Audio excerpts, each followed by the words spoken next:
നീയും കേൾക്കണമേ.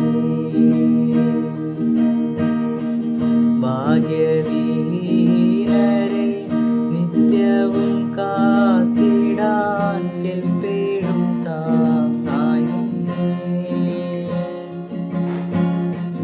നിൻ പുത്രനേൽപ്പിച്ചു ഭാരമതേറ്റ നീ ഞങ്ങളെ കാത്തിടണേ.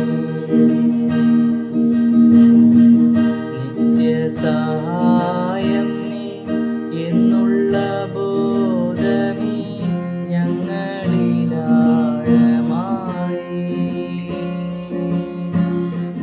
വളരുവാൻ നല്ലൊരു